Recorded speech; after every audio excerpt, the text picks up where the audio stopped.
Welcome to exam विवेचना। तो आज से आपके समक्ष पीजीटी हिंदी के लिए एक सीरीज चला रहा हूँ। वैसे तो हमारी पीजीटी हिंदी के लिए पहले से भी सीरीज चली हुई है, परंतु ये अलग से चला रहा हूँ। ठीक है, अब हमारा जो पूरा फोकस होगा पीजीटी हिंदी के लिए होगा। तो इसमें आपके लिए महत्वपूर्ण प्रश्नों की सीरीज़ लाऊंगा। ज़्यादा प्रश्न नहीं होंगे, परंतु सारे के सारे प्रश्न पहले किसी न किसी परीक्षा में पूछे गए हैं, इसलिए ये आपकी आगामी परीक्षा हेतु काफ़ी महत्वपूर्ण होंगे। हर एक प्रश्न को ध्यान से देखिएगा। अगर कोई प्रश्न आपको नहीं आता है तो उसको आपने नोट भी करना है। ठीक है, तो चलिए शुरू करते हैं लेक्चर को। तो लेक्चर को शुरू करने से पहले आपको हमारी टीम के द्वारा जो पीजीटी हिंदी के लिए न्यू कोर्स बिठाया जा रहा है उसके बारे में थोड़ी सी जानकारी दे देता हूँ। तो चलिए देख लेते हैं पहले उसे। तो यहाँ पर आप देख सकते हैं पीजीटी हिंदी के लिए जो न्यू बैच बिठाया जा रहा है ये 15 जुलाई 2023 से शुरू होगा।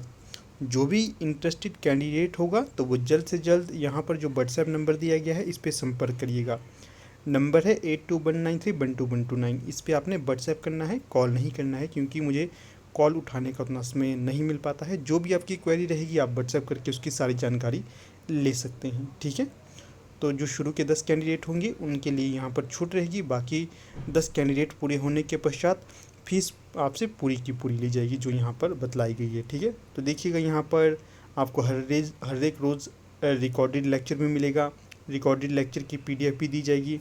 हर रोज़ उस लेक्चर का आपसे टेस्ट भी लिया जाएगा। सबसे बेस्ट मेथड ये होता है, पहले आप किसी टॉपिक को ढंग से पढ़िए, फिर उसका टेस्ट लीजिएगा। ठीक है, बहुत अच्छा होता है ये मेथड। इसी मेथड के माध्यम से आपको पढ़ाएंगे और जो पूरा कोर्स होगा ये आपके 90 दिनों तक चलेगा। साथ में आपको प्रीवियस ईयर के क्वेश्चन पेपर भी सॉल्व करने के लिए दिए जाते रहेंगे।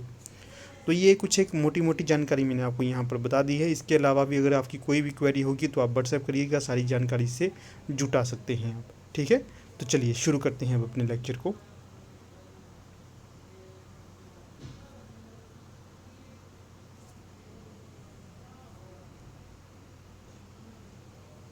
तो यहाँ पर देखिए पहला प्रश्न पूछा गया है आपसे, पमचर्यु किसकी रचना है।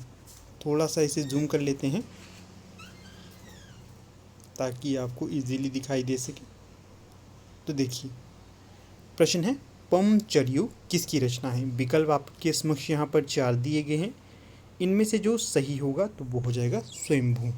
जो स्वयंभू है इनकी रचना हो जाएगी पमचर्यु। काफ़ी महत्वपूर्ण रचना है। स्वयंभू भी काफ़ी महत्वपूर्ण रचनाकार माने जाते हैं।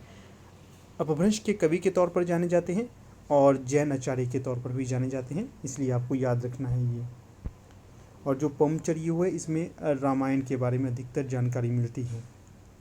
फिर अगला प्रश्न है 2, गोस्वामी तुलसीदास की रचना कवितावली किस भाषा की रचना है। पहले तो ध्यान रखिएगा जो कवितावली है ये गोस्वामी तुलसीदास की रचना होगी और पूछी गई है यहाँ पर भाषा, तो ये बताना है। तो इसकी भाषा हो जाएगी ब्रज भाषा। यहाँ से देखिए 2-4 तथ्य आपको और बता देता हूँ। जो रामचरितमानस है यह भी गोस्वामी तुलसीदास की ही रचना होगी। अगर आपसे पूछा जाएगा रामचरितमानस की भाषा क्या थी तो ये अवधी हो जाएगी। फिर अगला प्रश्न है 3, खड़ी बोली के लिए सुनीति कुमार चटर्जी ने किस शब्द का प्रयोग किया है। तो 4 विकल्प दिए गए हैं, इनमें से जो सही होगा उसका चयन करते हैं। तो जो खड़ी बोली के लिए सुनीति कुमार चटर्जी ने शब्द प्रयोग किया था तो ये जनपदीय हिंदुस्तानी का प्रयोग किया गया था। तीसरे का जो सही विकल्प हो जाएगा विकल्प ए। हाँ दोस्तों, वीडियो अच्छा लगता है तो इसे ज़्यादा से ज़्यादा लाइक शेयर और चैनल को सब्सक्राइब करते रहिएगा। हमें इससे मोटिवेशन मिलता है कि निरंतर आपको वीडियो प्रदान करते रहें।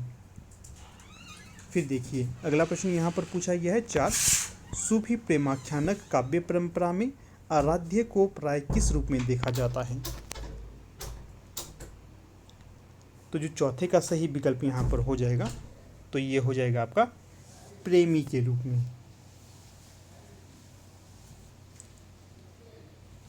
तो इसमें आपने करेक्शन करना है, प्रेमी नहीं होगा, प्रेमिका के रूप में। जो सूफी प्रेमाख्यानक काव्य परंपरा में आराध्य को प्राय प्रेमिका के रूप में देखा जाता है।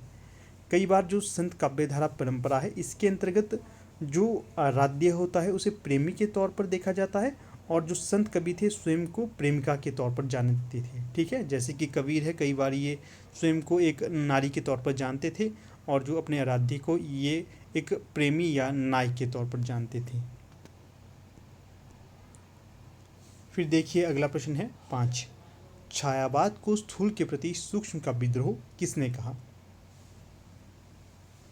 सबसे पहले तो ध्यान रखना है कि जो छायावाद है ये हिंदी साहित्य के अंतर्गत एक महत्वपूर्ण काल के तौर पर जाना जाता है। समय अगर आपसे पूछा जाएगा छायावाद का समय कब से कब तक का है, तो ये 1918 से लेकर 1936 तक का माना जाता है। और इसके जो 4 आधार स्तंभ है उनमें माने जाते हैं आपके जयशंकर प्रसाद, सुमित्रा नंदन पंत, निराला और महादेवी वर्मा। तो यहाँ पर जो छायावाद के प्रवर्तक के तौर पर जाने जाते हैं, वैसे तो अलग अलग विद्वान के द्वारा इसके संबंध में अलग अलग मत प्रस्तुत किए गए थे, परंतु जो प्रमुख थे उनमें माने जाते हैं आपके आचार्य रामचंद्र शुक्ल। आचार्य रामचंद्र शुक्ल मैथिली शरण गुप्त को छायावाद का प्रवर्तक मानते हैं, परंतु ये सर्वमत नहीं है। तो जो सर्वमत के तौर पर जाना जाता है तो ये जाना जाता है जयशंकर प्रसाद को। ठीक है, तो ये भी ध्यान रखिएगा। यहाँ पर प्रश्न पूछा गया था स्थूल के प्रति सूक्ष्म का विद्रोह किसने कहा है छायावाद को, तो ये डॉक्टर नगेंद्र के द्वारा कहा गया है। 5वें का सही विकल्प यहाँ बी हो जाएगा। इसी के तहत एक प्रश्न ये भी पूछा जाता है कि अब छायावाद स्थूल के प्रति सूक्ष्म का विद्रोह नहीं रहा, ये कथन किसने कहा। तो ये कथन इसके संबंध में कहा गया था रामविलास शर्मा के द्वारा, ये भी ध्यान रखना है। फिर देखिए अगला प्रश्न है 6, निम्नलिखित में से कौन मिश्र बंधुओं में नहीं आते हैं। ये भी महत्वपूर्ण प्रश्न है। तो जो मिश्र बंधुओं के तौर पर नहीं जाने जाते हैं तो वो कौन होंगे, कृष्ण बिहारी मिश्र, बाकी श्याम बिहारी मिश्र, गणेश बिहारी मिश्र, सुखदेव बिहारी मिश्र, ये तीनों तो मिश्र बंधुओं के तौर पर जाने जाते हैं, परंतु जो कृष्ण बिहारी मिश्र हैं ये इन तीनों के अंतर्गत नहीं आते हैं। ठीक है, इसका भी ध्यान रखना है। फिर अगले प्रश्न की ओर रुख करते हैं। अगला प्रश्न आपसे पूछा गया है 13। इसमें क्या पूछा गया है, दो राह समय के रथ का घर घर नाद सुनो, सिंहासन खाली करो कि जनता आती है। उपयुक्त पंक्तियां किसकी कविता से उद्धृत हैं। तो ये बतलाना है यहाँ पर किसकी पंक्तियों से ये, किसकी कविता से ये पंक्तियां ली गई हैं। तो सही विकल्प जो यहाँ पर हो जाएगा रामधारी सिंह दिनकर की जो कविता है वहाँ से ये पंक्तियां उद्धृत की गई हैं। फिर अगला प्रश्न है 12, अंधा युग किस नाट्य विधा के अंतर्गत आता है। काफी महत्वपूर्ण है, इसका आपने उत्तर बताना है। तो जो 12 का सही विकल्प हो जाएगा जो अंधा युग है ये आपके आता है गीति नाट्य के अंतर्गत। 13 का सही विकल्प यहाँ पर बी हो जाएगा। फिर देखिए अगले प्रश्न की ओर रुख करते हैं। अगला प्रश्न 11, हिंदी वर्णमाला में अंग और आह क्या है। तो इन दोनों के लिए एक अलग से वर्ड प्रयोग किया जाता है, तो उसे कहा जाता है अंग और आह, अयोग बहा इन्हें कहा जाता है, ध्यान रखना है ये भी। फिर अगला प्रश्न है 10, भरतमुनि के अनुसार काव्य में कुल कितने गुण होते हैं। तो जो हिंदी काव्यशास्त्र या फिर संस्कृत काव्यशास्त्र के प्रथम आचार्य माने जाते हैं तो वो माने जाते हैं भरतमुनि। इन्होंने काफ़ी सारी नवीन उद्घोषणाएं यहाँ पर की थी काव्यशास्त्र के संबंध में। तो देखिएगा उसी के अंतर्गत यहाँ पर गुण और दोष भी माने जाते हैं।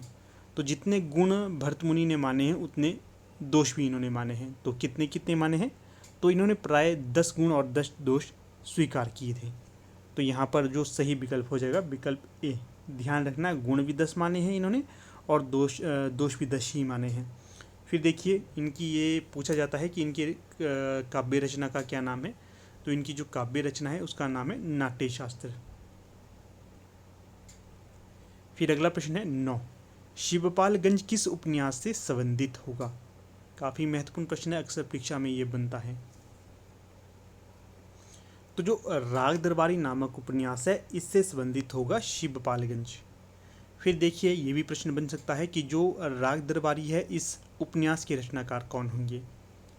तो ये हो जाएंगे श्रीलाल शुक्ल, ये भी ध्यान रखना है। बाकी विश्रामपुर का संत यह भी इनकी रचना होगी और जो मैला अंचल है ये काफ़ी महत्वपूर्ण और आंचलिक उपन्यास के तौर पर जाना जाता है। इसके उपन्यासकार कौन होंगे ये आप बताइएगा, ठीक है। 9वें का आपने जो मैंने प्रश्न पूछा है इसका उत्तर आपने देना है।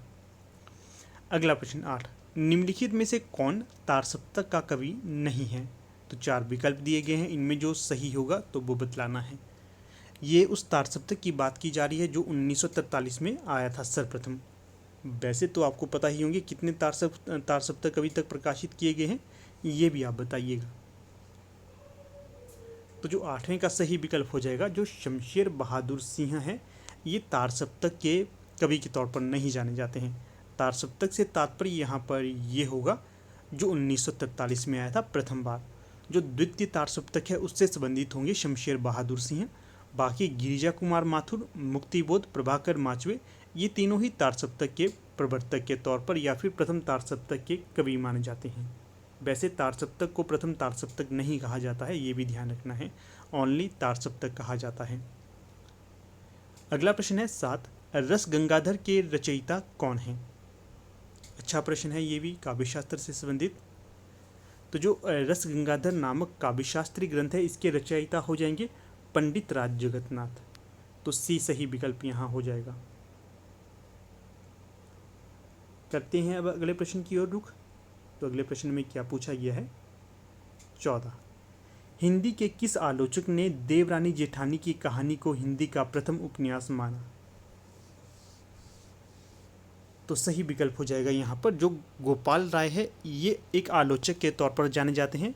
जो उपन्यास के संबंध में काफ़ी सारी आलोचनाएं की गई हैं, उसी के तहत देखिए एक उपन्यास था देवरानी जेठानी की कहानी नामक उपन्यास। इसे वैसे तो अधिकतर विद्वान नहीं मानते कि ये हिंदी का प्रथम उपन्यास है, परंतु जो डॉक्टर गोपाल राय है इन्होंने ये मत प्रस्तुत किया था कि जो देवरानी जेठानी की कहानी नामक उपन्यास है ये हिंदी का प्रथम उपन्यास होगा। चलिए इसी के साथ वाले प्रश्न को देख लेते हैं। 20, नई कविता में निरूपित मनुष्य मात्र द्वंद्वग्रस्त है। नई कविता मात्र व्यक्ति चेतना की कविता नहीं है। तो बताना है इनमें से कौन सा सही होगा, कौन सा गलत है, देख लेते हैं। जैसे कि देखिए यहाँ पर जो सही और गलत होंगे तो वो इस तरह से है कि जो नई कविता में निरूपित मनुष्य मात्र द्वंद्वग्रस्त है, इसे हम पूर्णतः सही नहीं मान सकते, क्योंकि मनुष्य मात्र द्वंद्वग्रस्त है ये कैसे संभव है? ये संभव नहीं है। कुछ और चीज़ें भी यहाँ पर वर्णित हो सकती हैं कि नई कविता में निरूपित मनुष्य मात्र द्वंद्वग्रस्त नहीं है, कुछ और भी उसकी समस्याएं हो सकती है। तो कथन बी है, नई कविता मात्र व्यक्ति चेतना की कविता नहीं है, तो ये पूर्णतः सही होगा। इस तरह देखिए जो पहले वाले कथन में हमें थोड़ा सा डाउट था तो ये आंशिक है यहाँ पर विकल्प सी में।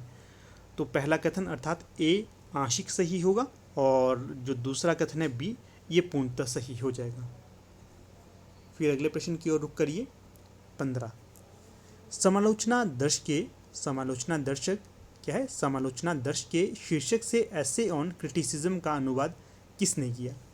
या तो ये कह सकते हैं कि जो एसे ऑन क्रिटिसिज्म का समालोचना दर्श नाम से किसने अनुवाद किया था? तो जो ये अनुवाद किया गया था तो ये आपके जगन्नाथ दास रत्नाकर के द्वारा किया गया था। सी यहाँ पर सही विकल्प हो जाएगा। फिर अगले प्रश्न की ओर रुख करते हैं। 21, इसमें क्या प्रश्न पूछा गया है? इसमें पूछा गया है निम्नलिखित इतिहास ग्रंथों का कालक्रमानुसार सही क्रम पर वर्णन करिए। सारे विकल्प तो यहाँ पर हम नहीं देखेंगे, तो जो सही होगा उसे देख लेते हैं।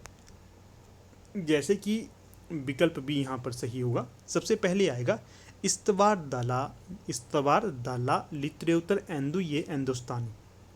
उसके पश्चात शिव सिंह सरोज आएगा ग्रंथ, फिर modern vernacular literature of northern Hindustan और फिर अंत में मिश्र बंधु विनोद।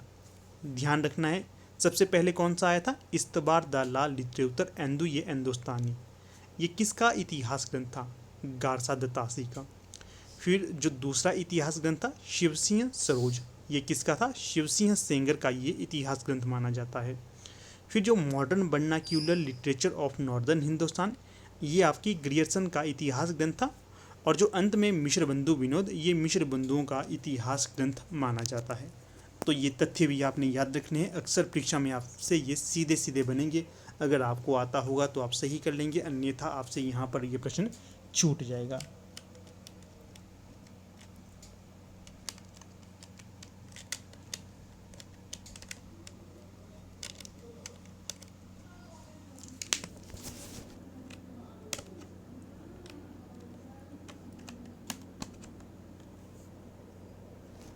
चलिए अगला प्रश्न देखिएगा आप।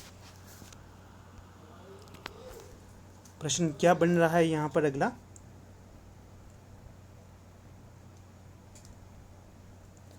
तो प्रश्न पूछा गया है यहाँ पर 16, शिखर से सागर तक किस रचनाकार की जीवनी है?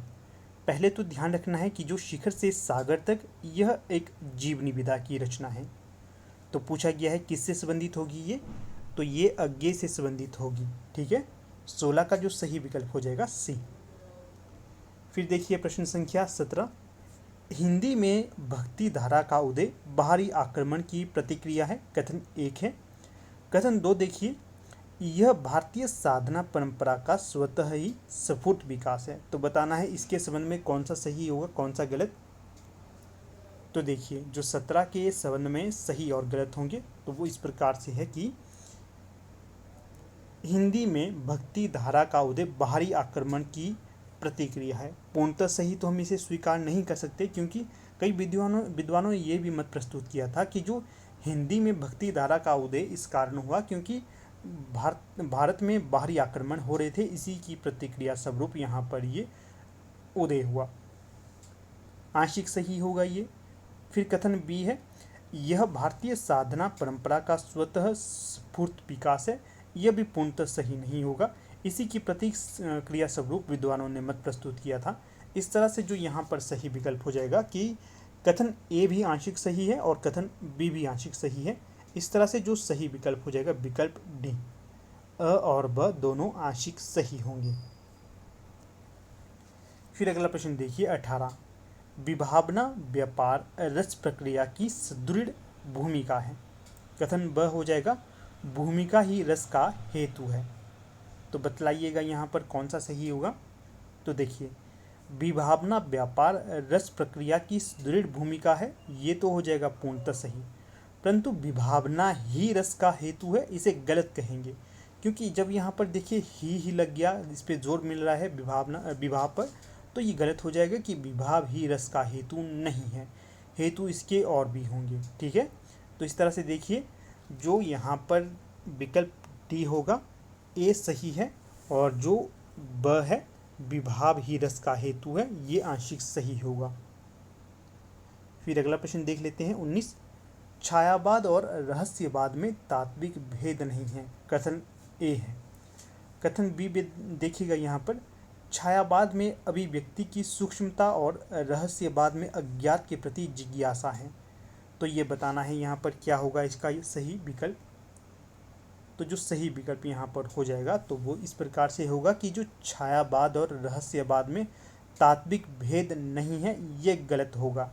इसमें एक तरह से भेद माना जाता है छायावाद और रहस्यवाद का, इसे एक दूसरे का पर्यायवाची शब्द के तौर पर भी जाना जाता है। ठीक है ना, ये आंशिक सही होगा। फिर दूसरा है, छायावाद में अभिव्यक्ति की सूक्ष्मता और रहस्यवाद में अज्ञात के प्रति जिज्ञासा होती है। तो ये कैसा विकल्प होगा, तो ये हो जाएगा आपका पूर्णतः सही। ठीक है, इस तरह से जो विकल्प सी है ये यहाँ पर सही हो जाएगा। कौन सा विकल्प, सी, ये सही होगा। फिर देख लेते हैं अगले प्रश्न को।